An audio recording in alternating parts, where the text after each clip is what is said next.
And then we got the one for the Icom. That's going to be in the giveaway as well, and I'll transfer the licenses to you guys. And this is going to be the Icom IC-T10. So, got some instruction manuals on the top there. And guys, I waited to unbox all this stuff for you guys. So, got the Icom.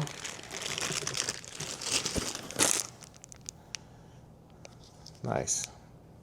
Feels good, feels rugged. And this one is made in Japan, guys. That's one thing I love about Icom is all their stuff is made in Japan. And the buttons feel a little bit better on this one. So, yeah. It's a little bit smaller screen than what the Asu has, but it all feels really good. So, that's the first time I've ever bought that HT. Or one of Icom's lowest end HTs, because I usually buy the stuff that I got here. But get a nice little whippy antenna. Oh, but at this price point, guys, they're giving you the charging base too. So that's cool. That's usually a $50 option. So just so you're aware, get the belt clip.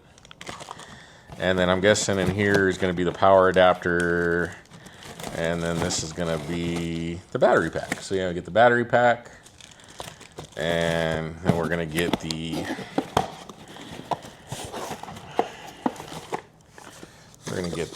adapter, probably with some